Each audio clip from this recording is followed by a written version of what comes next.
Hello friend, good morning all of you. कैसे हो आप लोग फ्रेंड? तो फ्रेंड, आज से मैंने स्टार्ट कर दिया है मेन सक्सेस सीरीज की भी मैंने आज से पढ़ना स्टार्ट कर दिया, क्योंकि अभी तक मैं प्री की एग्ज़ाम की तैयारी कर रहा था। तो मैंने सोचा क्यों नहीं 60% या 70% उसमें मेरी कवर हो गई है, तो अब मैं मेंस में भी कवर कर लेता हूँ। और मैं सिर्फ इसी में ध्यान देता हूँ फ्रेंड, अभी मैं सिर्फ इसी में ध्यान देता हूँ और किसी भी चीज़ में नहीं ध्यान देता हूँ।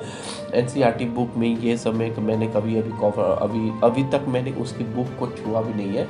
क्लास 6 से क्लास 12 तक की एनसीईआरटी की बुक को पढ़ना बहुत ही आवश्यक होती है। तो मैंने दृष्टि आईएएस से कोर्स ले रखा है, तो वहाँ से ही मुझे सब मटेरियल मिल गया है, सारी बुक्स मिल गई है। तो मुझे ये कोई प्रॉब्लम नहीं है कि कौन सा बुक पढ़ना है नहीं पढ़ना है, कौन सी बुक को कवर करूँ। तो क्योंकि मेरे पास दृष्टि आईएएस लर्निंग बुक है, तो मैं उससे ही कवर कर लूँगा।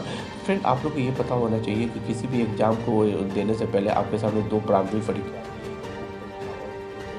प्रारंभिक परीक्षा को हम लोग इंग्लिश से कहते हैं प्री, और मुख्य परीक्षा को कहते हैं मेंस। तो मेंस क्या होता है और प्री क्या होता है? प्री की एग्ज़ाम में आपको क्या होता है फिर, जब आप प्री को क्रैक नहीं करोगे तब तक आपको मुख्य परीक्षा में आने की अनुमति नहीं दी जाएगी। ठीक है? तो प्री और मेंस को लेकर कैसे पढ़ें? बहुत लोगों के मन में ये होता है कि प्री और मेंस को लेकर कैसे पढ़ें। तो फ्रेंड, मैं तो ये सजेस्ट करूँगा कि आप दोनों को एक साथ लेकर पढ़ो, या ऐसा कर सकते हो कि आप प्री के 60 या 70% को आप कवर कर लो। उसके बाद आप प्री की 60 और 70% को कवर कर लो। उसके बाद आप मेंस के 60 और 70% को फिर से कवर कर लो। ठीक है? और दोनों को एक साथ लेके चलो फ्रेंड, एक साथ दोनों को लेके चलना चाहिए। तो आज मैंने सबसे पहला जो बुक चूज किया था, भारत का आधुनिक इतिहास और भारतीय संस्कृति का।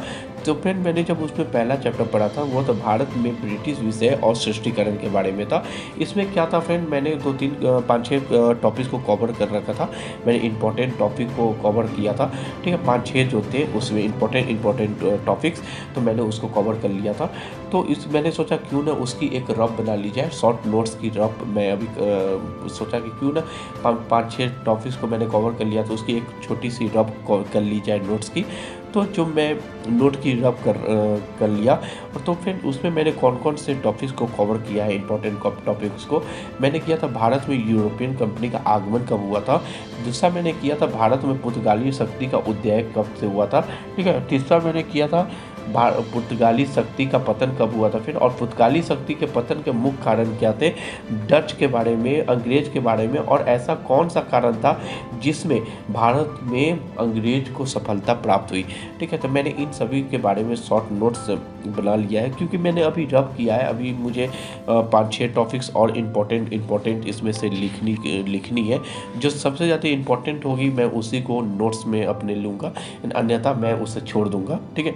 क्योंकि नोट्स बनाने से आपकी बहुत ही आसान भाषा, आपकी अपनी भाषा में नोट्स बनती है फ्रेंड। तो मिलते हैं फ्रेंड नेक्स्ट वीडियो में।